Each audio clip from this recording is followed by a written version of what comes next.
ada memaafkan tetapi tidak lupa dari hatinya. Jangan cenah sok kami dihampura tapi hampura we cenah ieu mah moal pohok kajadian eta mah. Itu adalah bentuk dia memaafkan tetapi dia masih mengingat-ingat. Dua tahun berikutnya Pak kasuat-suat deui eta kesalahan teh, maka dia menjadikan dirinya ingat lagi kepada dosa. Nah, yang paling hebat adalah levelnya para nabi. Levelnya Nabi Muhammad SAW. Bahkan beliau bukan hanya memaafkan kesalahan orang, tetapi dia pun memohonkan kepada Allah agar Allah memaafkan orang-orang yang telah zalim kepada beliau. Hampang Pak? Hampang bisa. Praktek nama duka. Dengan demikian ada dua kebahagiaan yang kita cari, yaitu satu diterima amalan ibadah kita, yang kedua diampunkan dosa-dosa kita. Sebagaimana kemarin di hari raya kemenangan tidak ada yang kita harapkan kecuali dua itu, satu diterima amal, yang kedua diampunkan dosa-dosa kita semua. Bapak-bapak sekalian, Allah Subhanahu wa taala menyampaikan bahwa ada orang-orang yang ditolong oleh Allah secara khusus. Ada orang-orang yang mendapatkan sentuhan langit dan sentuhan para penghuni langit. Ada orang yang mendapatkan pertolongan secara tiba-tiba dari Allah Subhanahu wa taala ketika dianggap sudah tidak ada lagi pertolongan di hadapan manusia. Siapakah orang-orang itu? Termaktub di dalam Quran surah Ar-Ra'd ayat 21 sebagaimana ayat yang tadi dibacakan. Pertama adalah walladzina yasiluna ma amarallahu bihi ayyusala. Orang yang akan mendapatkan sentuhan langsung dari Allah, akan ditolong langsung oleh Allah. Yang pertama adalah orang yang ayyusala. Ayyusala itu dalam sebagian tafsir menyampaikan menyambungkan silaturahmi. Itu orang pertama yang akan mendapatkan sentuhan dari langit. Dia akan senantiasa ditolong oleh Allah ketika dia sudah bingung tidak ada pertolongan lagi. Dia akan menjadi orang pertama yang oleh Allah disentuh agar dirinya dibantu oleh Allah. Maka makna silaturahmi itu adalah minimal 4. Jadi silaturahmi itu menyambungkan, itu ada 4. Pertama adalah silatul jasad. Kita hari ini bertemu silatul jasad. Maka kita harus darah ramah, alhamdulillah darah ramah jasad ayah. Dan peminta damang mungkin di bumi ya teh.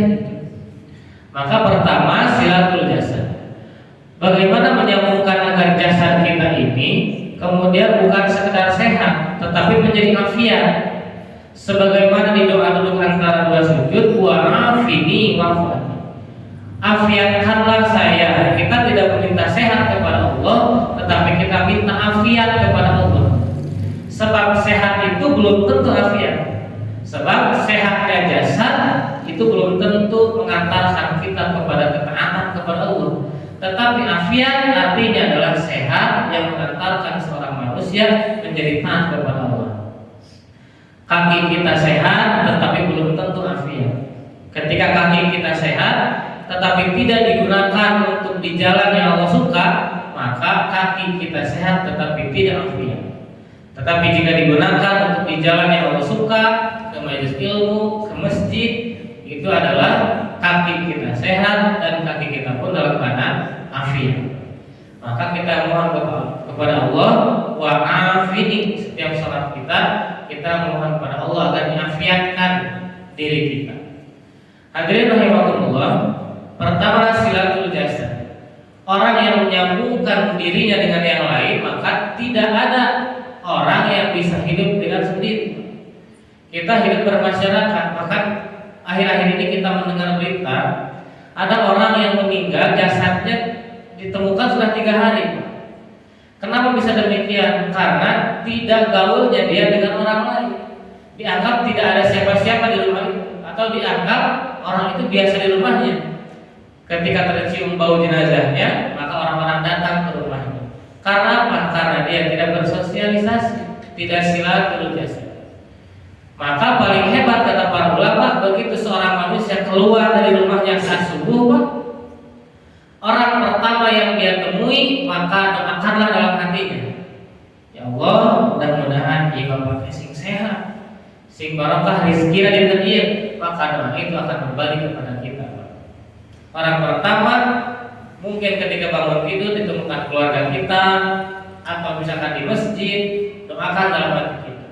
Bapak tinggal misalnya apa? Enjing teh doakan tina hati.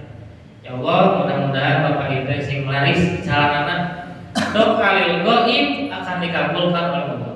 Bapak terkenal Bapak. Maka kami didoakan mah teh teh. Terkadang bukan lil ghaib kalau begitu. Sebab orang yang begitu ditemui pertama kali sampaikan doa kepada dirinya. Bahkan abdi ayeuna ninggal bapak-bapak doakeun abdi. Bapak-bapak ninggal abdi doakeun. Bisa jadi doa-doa kita lah di tempat yang mulia yang Allah kabulkan. Doa yang dianggap tidak resmi, Pak. Pernah di jalan doakeun. Pasti sehatnya sinaraman sadayana itu doa resmi. Kadang mungkin Allah menerima doa yang seperti itu. Kita berdoa setelah sholat, kenapa tidak dikabulkan? Bisa jadi ketika silatul jasad bertemu dengan orang lain, maka doa kita dikabulkan. Kenapa Umar bin Khattab sampai menyampaikan, bakarlah rumah-rumah orang yang tertutup pintunya. Kenapa? Karena orang yang tertutup pintunya dia tidak menerima tamu, dia tidak ingin dikunjungi oleh saudaranya. Sampai-sampai Umar mengatakan bahwa tidak akan ada keberkahan bagi orang-orang yang rumahnya tertutup untuk orang-orang baik di hadapannya. Jangan bumi teh kena kabuka wae Pak gitu. Tahu rawas Pak bumi dongkap anak proposal sedingnya mau proposal ya. Cek ini rawas. Itu adalah bentuk dari silatul jasad. Orang yang akan ditolong Allah adalah orang yang ayyuson. Dia menyambungkan pertama menyambungkan jasad. Yang kedua menjadi silatul ilmi. Ketika bertemunya 2 orang, 3 orang bahkan banyak, harus menghadirkan pertemuan itu menghasilkan ilmu. Jangan pernah karena menghasilkan ilmu. Nabi mah tina heureuna wae jangan ilmu. Nah, orang yang hebat adalah orang yang ketika dia bertemu dengan siapapun maka terkenang ilmu dalam dirinya. Pernah nasihat wejangan, nasihat itu adalah bentuk silatul ilmi. Ketika dia bertemu menyampaikan ilmu, bukan sekedar bertemu, tetapi menjadikan bertukar pikiran, bertukar ilmu sampai menjadi amal dalam kehidupan sehari-hari. Bapak-bapak kami ngobrol soal kanggo ieu Pak, dalil terkadang, tetapi ada nilai ilmu dalamnya. Terkadang Bapak intinya dengan surat ieu ya hadis ieu kata-kata. Tetapi dalam isi pembicaraannya mengandung tentang ilmu. Dan ilmu itu berbeda dengan sakofah. Sakofah adalah wawasan keilmuan saja. Sedangkan ilmu adalah orang hal yang datang kepada dirinya menambah rasa takut kepada Allah Subhanahu wa taala. Rasul hikmah makhafatullah. Puncak dari ilmu adalah semakin bertambahnya rasa takut kepada Allah. Maka di antara orang yang baik kata Nabi ketika dipandang wajahnya mengingatkan dirinya kepada Allah Subhanahu wa taala. Da aya ilmu dina lain. Urang pernah sareng sanes Pak kantorkeun sanes sieun ka Allah teh Pak. Atau lakukan pun ka Allah teh. Coba ieu Pak. Ketika silatul jasad menghadirkan silatul ilmu. Yang ketiga yang paling hebat adalah ketika silaturahminya menjadi silatul amal, menjadi saling beramal, saling mengingatkan dalam beramal. Saya pernah sampaikan, bapak-bapak infak 1.000 berat atau tidak Pak? Tidak. Bapak-bapak lalu ada 10.000 infak 10% kata Pak, aku tetapi terasa ringan. Tetapi bapak-bapaknya hebat. Bisa infak 10%. Andai kata Bapak punya uang 10 juta Pak, infak dengan nominal yang sama 10%, seberapa? 1 juta. Apa berapa? Apa masih kata? Apa berapa? Andai kata gaduh atas 100 juta, infak dengan yang sama dengan nominal 10%, seberapa? 10 juta. Berapa kalau tidak Pak? Nah, saya pakai medai. Pada amat tadi mah saya punya 10% kita teh. Aduh.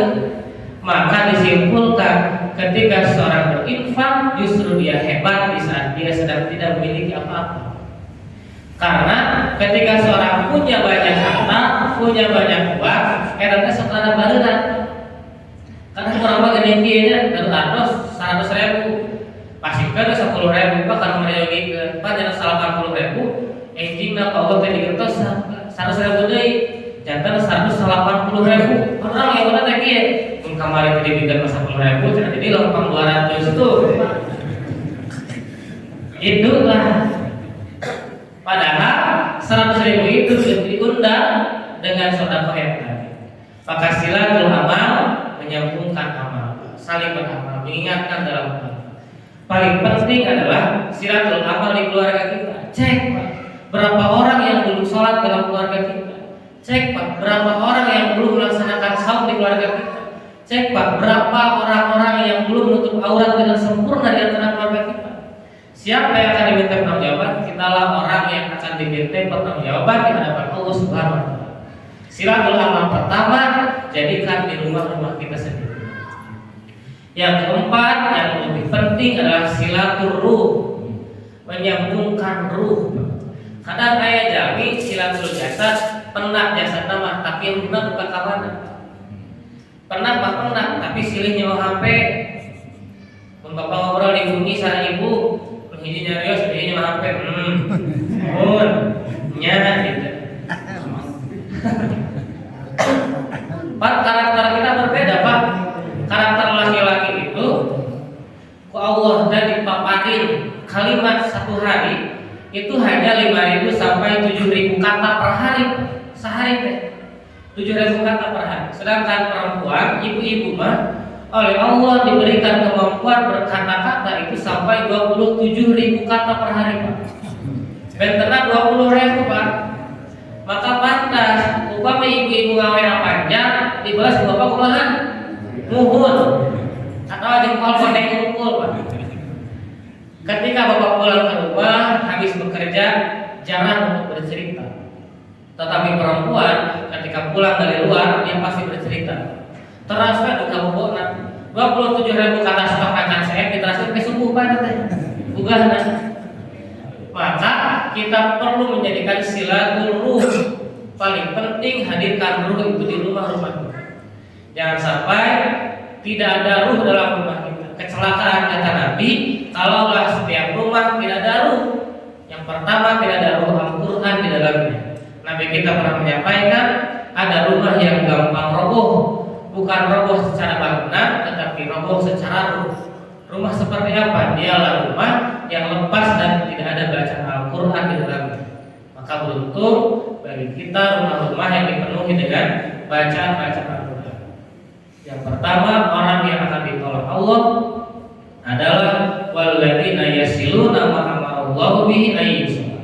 Orang yang bersilaturahmi dengan catatan 4. Silatul jasad, silatul ilmi, silatul amal, silatul. Dengan silaturahmi itu menghadirkan 4 poin tadi. Maka itu semua disebut dengan silaturahmi. Dengan kita bertemu menambah kesehatan diri kita.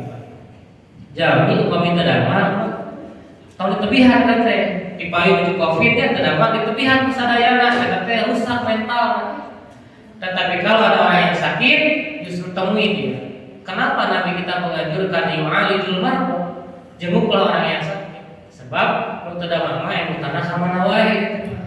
Maka ditemuilah oleh kita menjadikan sehat dirinya. Silatul jasad menjadikan dirinya kuat dari segi jasad. Itu yang pertama, orang yang mendapatkan sentuhan dari Allah, sentuhan langit adalah orang yang menyambungkan silaturahmi. Hampar silaturahmi apa? Kenal sareng rencana di jalan, doakeun, assalamualaikum, gitu doakeun. Itu menjadi bagian silaturahmi. Komo dugikan ka kabumina, memberikan wejangan, memberikan keilmuan sampai menjadikan amal. Itu silaturahmi yang mendapatkan poin sempurna di hadapan Allah Subhanahu wa taala. Yang kedua, orang yang akan mendapatkan sentuhan dari langit, dari para penghuni langit adalah orang yang yakhshawna rabbah. Orang yang takut kepada Allah Subhanahu wa taala. Upami urang sieun Pak, kita takut oleh hewan, kita berlari, tetapi kalau kita takut kepada Allah, justru kita akan mendekat kepada Allah. Salah satu hal rusaknya generasi kita, rusaknya keimanan adalah dengan tidak memilikinya rasa takut kepada Allah. Kita hanya malu di hadapan manusia, tetapi kita tidak takut kepada Allah. Minimal kita memiliki rasa malu kepada Allah Subhanahu wa taala sebelum memiliki rasa takut kepada Allah Subhanahu wa taala. Wa yakhshawna rabbahum, milikilah rasa takut kita kepada Allah Subhanahu wa taala. Sebab dengan merasa takut, dengan merasa berdosa, kita akan mendekat kepada Allah. Nabi alhamdulillah senang Ramadan kamari dosa teh sakedik. Teh dosa ageung kitu teh Pak. Tuh alhamdulillah Nabi Ramadan kamari mah teu dosa pisan Nabi mah. Teh dosa ageung pisan buat kitu teh. Karena merasa dosa kuapusan, merasa suci dirinya, merasa bersih dari dosa. Wa yakhshawna rabbahum, milikilah rasa takut kepada Allah Subhanahu wa taala. Dengan apa? Laksanakanlah qiyamul lail. Setiap malam melaksanakan qiyamul lail. Ataupun qiyamul lail kita tidak setiap malam, paling tidak seumur hidup kita pernah melaksanakan qiyamul lail. 1 bulan 1 kali kah? 2 minggu 1 kali kah? 1 minggu 1 kali kah? Paling tidak ada bagian kita bangun sepertiga malam menghadap kepada Allah agar kita ditolong oleh Allah Subhanahu wa taala. Kenapa Pak? Kita mendapatkan rezeki sisa, kita mendapatkan ilmu sisa, kita mendapatkan hal-hal yang sisa dari Allah karena kita pun masih memberikan yang sisa untuk Allah. Tilawah Quran kita, mengaji kita, sisa tenaga kita, infak kita, sisa harta kita, keilmuan kita, sisa dari kesibukan kita, salat kita, sisa dari kesibukan kita. Maka pantas ketika Allah memberikan kepada kita hal-hal yang sisa. Wa yakhshawna rabbahum, milikilah rasa takut kepada Allah Subhanahu wa taala. Maka dengan rasa takut dekati Allah. Pertama dengan qiyamul lail, bangun sepertiga malam terakhir menyampaikan kepada Allah atas dosa-dosa yang kita lakukan. Waktu terbaik untuk mohon ampun pada Allah adalah wabil ashari hum yastaghfirun. Sebelum waktu subuh perbanyak melaksanakan istighfar kepada Allah Subhanahu wa taala pada waktu sahur. Sebab waktu itulah waktu dikabulkannya doa dan waktu orang-orang akan mendapatkan kebahagiaan hidup ketika dia bisa bangun pada sepertiga malam. Paling telat kita bangun saat melaksanakan azan subuh. Sebab Allah Subhanahu wa taala mengutus malaikat kepada kita untuk berjaga pada 2 waktu, subuh dan waktu asar. Saya pernah sampaikan ketika malaikat turun waktu subuh ditanya oleh Allah, sedang apakah hamba-hambaku ini pada waktu subuh? Maka malaikat menjawab, atainahum wa hum yusallun wa taraknahum wa hum yusallun. Ya Allah, hamba Engkau saat kami datang pada waktu subuh, beliau sedang melaksanakan sholat, dan begitu kami pulang waktu asar kepada Engkau, beliau pun sedang melaksanakan sholat. Terbayang ketika malaikat ditanya oleh Allah, sedang apakah hambaku? Dijawab oleh malaikat, atainahum wa hum naimun wa taraknahum wa hum naimun. Ya Allah, saat subuh hamba Engkau sedang tertidur dengan pulas dan asar pun sedang tertidur dengan pulas. Maka amalan itu akan dilaporkan kepada Allah Subhanahu wa taala. Qiyamul lail menjadi bentuk untuk mengundang pertolongan Allah Subhanahu wa taala.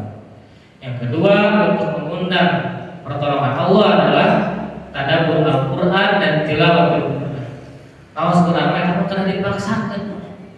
Sebagaimana ingin tingkat kebahagiaan kita, sebagaimana kita membaca Al-Qur'an berapa puluh halaman.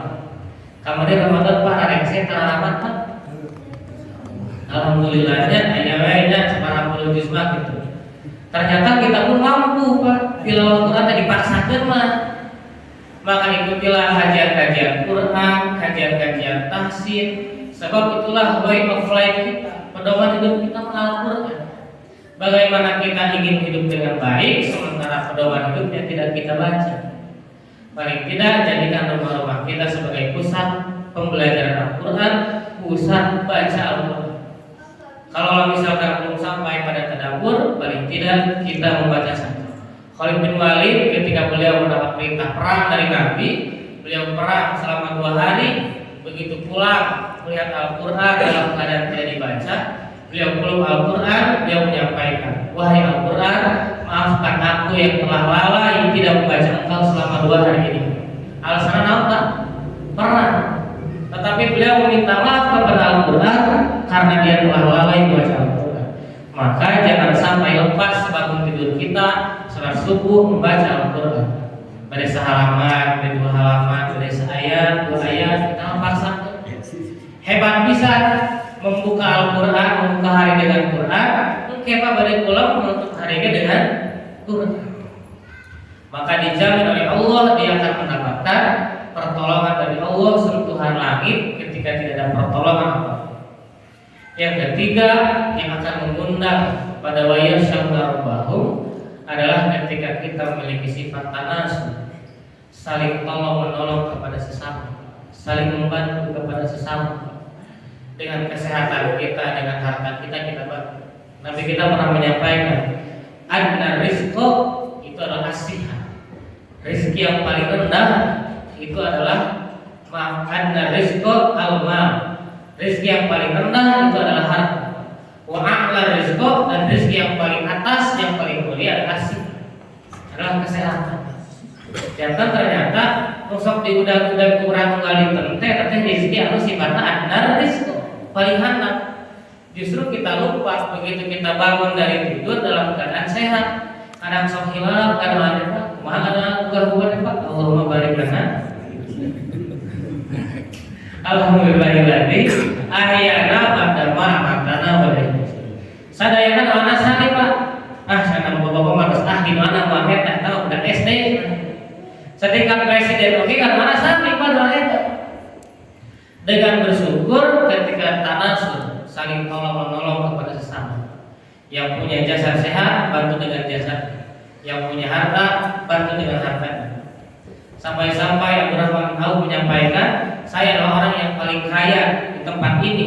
Silahkan yang perlu apapun datang ke rumah saya. Nah, gitu.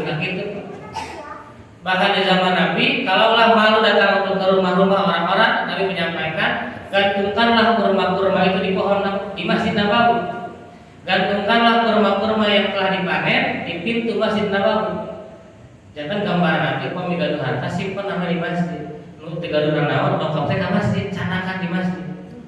Karena malu datang ke rumahnya, maka simpanlah di masjid. Tanas saling tolong. Kita memiliki sifat tanggal rasa. Bagaimana kita memiliki sifat saling membantu kepada sesama, itu mendatangkan diri kita dekat dengan Allah Subhanahu wa taala. Yang mulai membaca Al-Quran dan saling tolong menolong.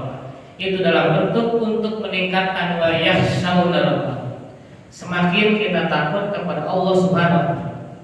Bahkan dalam ayat Al-Quran disampaikan hendaknya semakin bertambah usia, disampaikan Al-Quran arba'ina sanah. Ketika 40 tahun manusia menginjak, hendaklah saat itu juga dia berubah dalam keadaan lebih baik lagi. Karena kesolehan istiqomahkan sampai dia meninggal dunia sejak usia 40 tahun.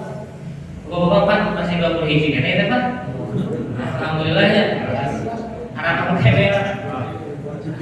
Sehingga bagaimana agar kita bisa wayah saunarabahu, semakin bertambah usia, bertambah rasa takut kita kepada Allah Subhanahu wa taala.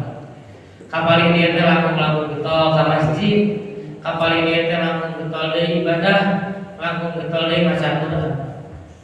Sungguh beruntung orang-orang yang ketika di akhir kehidupannya oleh Allah dirubahkan. Punten banyak duka pati poin orang duka ke masjid duka entah siapa yang mengajar pada awalnya, entah siapa yang menjadi wasilah hidayah datang kepada kita, jangan resep memang ke masjid Pak. Mungkin itu pun doa orang tua kita terdahulu Pak.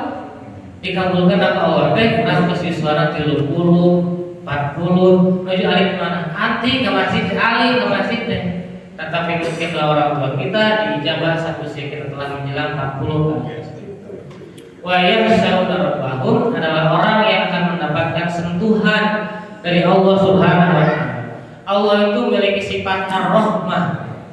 Ar-rahmah itu berbeda dengan mahabbah. Dengan arti yang sama, artinya adalah cinta. Tetapi ketika mahabbah itu tidak boleh, mahabbah itu boleh kepada Allah diucapkan, tetapi rahmah itu tidak boleh kita mengucapkan kepada Allah.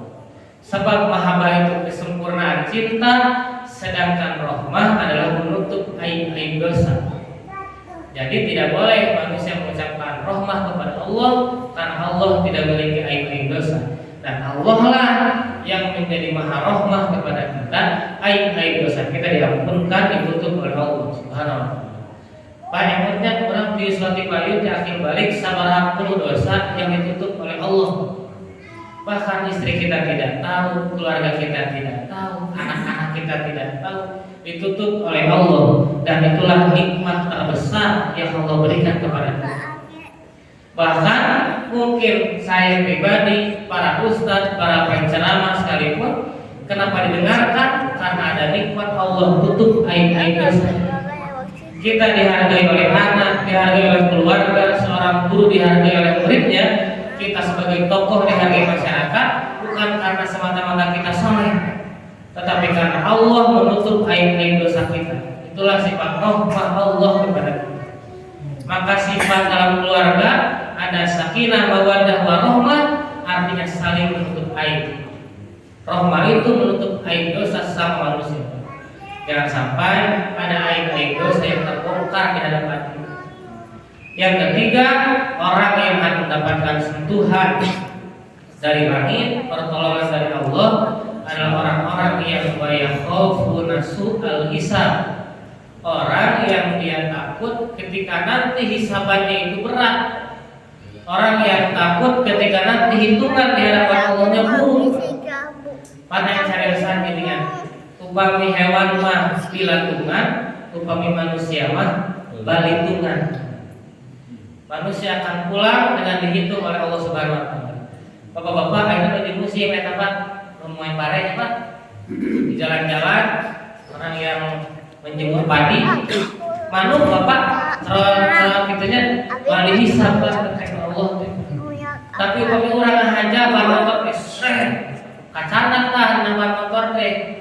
Ayah 10 padi Pak, yakinkah itu tidak akan dihisab oleh Allah? Pasti akan dihisab oleh Allah, karena itu bukan milik kita. Kecuali menghalangan jalan pada menghalangan kita. Tetapi jangan sampai disengaja. Itulah gambaran ketika manusia pulang akan dihitung sekecil apapun amal. Jangan sampai kita pulang kepada Allah dalam keadaan tidak memiliki rasa takut karena hisaban kita berat di hadapan.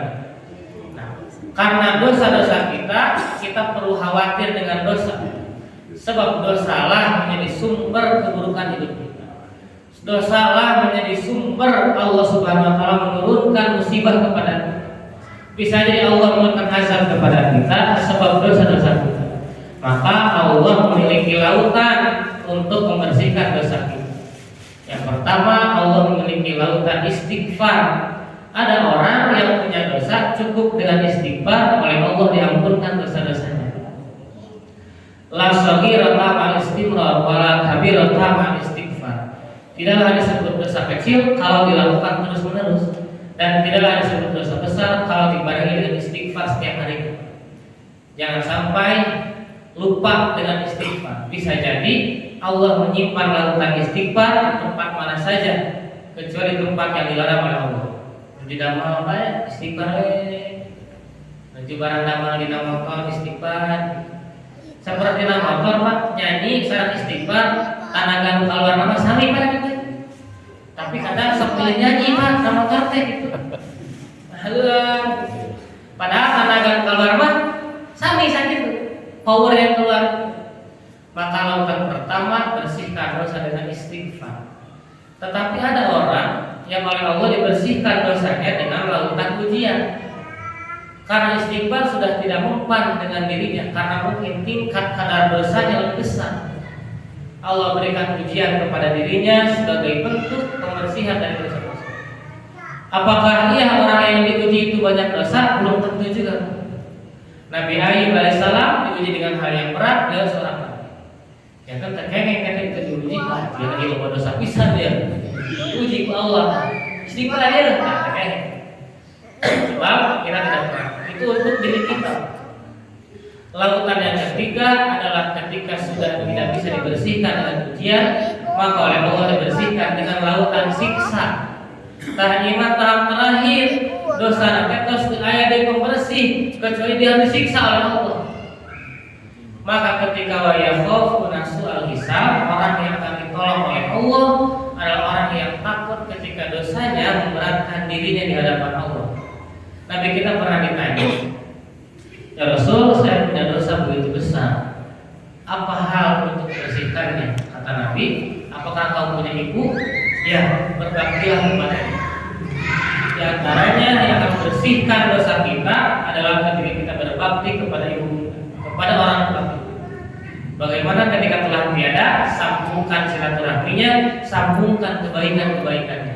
Di kayu teh, pun biang, pun bapak teh uji jumeneng teh. Sok resep sedekah dan jemaah, lanjutkan sedekahnya pada hari Jumat. Dulu orang tua saya sering mengaji ke tempat masjid itu, maka lanjutkan kebiasaan baik. Jangan sampai terhenti ketika telah tiada. Yang lima di situ di pamayanan ayah sepuh nanti sok masihan cai upami baca sahala pada itu mah si bumi nanti kalau kan cai ke sateko tiap anjing teh sareng gelas kaseur tiap anjing murang kali bunyi olahraga teh gedinya mah terus sepuh nanti ayah diteraskeun ke murang kali lain teh eta berjalan berapa puluh tahun dianggap kata kebaikan yang kecil tetapi istimrar terus menerus seperti kita pun sama, kebaikan apa yang telah kita siapkan untuk mendukung kehidupan kita. Jangan sampai tidak ada sedikit pun kita melanjutkan kebaikan-kebaikan orang tua kita. Yang terakhir, biasanya terakhir berarti lagi sama. Yang terakhir, ketika Allah menyampaikan kepada kita bagaimana agar Allah tolong ketika tidak ada pertolongan, ketika Allah memberikan sentuhan langit dan sentuhan para penghuni langit dengan ikhtiar kita. Bagaimana kita menjalankan silaturahmi tadi, bertemu dengan orang lain, menghadirkan amal, menghadirkan ilmu, menghadirkan ruh, paling tidak di keluarga kita terlebih dahulu. Yang kedua, bagaimana kita menjadikan hamba di hadapan Allah, menjadi orang yang ditolong ketika kita mendapatkan rasa takut kita kepada Allah. Wa yakhshawna rabbahum. Kita takut hanya kepada Allah Subhanahu wa taala. Sebab Allah tidak suka ketika ada yang ditakuti selain Allah. Dalam surah Al-Ikhlas, walam yakul lahu kufuwan ahad. Kalimat kufuwan itu adalah perantara.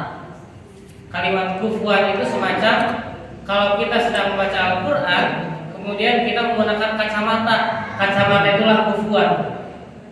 Kalau kita berangkat berjalan menggunakan tongkat, ibarat kata tongkat itu kufuan atau wasilah jalan. Dan Allah tidak suka ketika dirinya ada orang-orang yang menghalangi dan menjadi wasilah kepada dirinya, kepada Allah.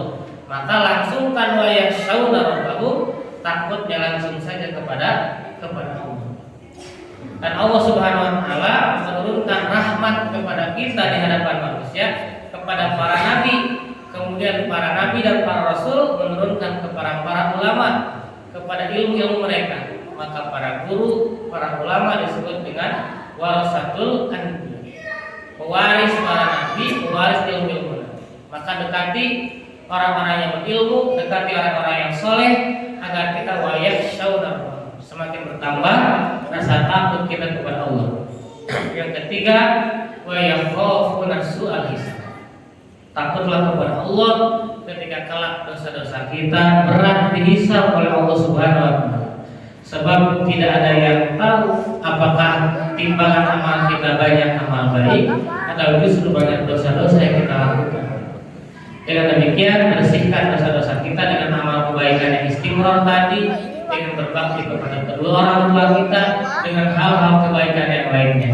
Mudah-mudahan kita semua menjadi orang-orang yang disentuh oleh Allah, disentuh mendapatkan pertolongan Allah ketika sudah tidak ada lagi pertolongan manusia.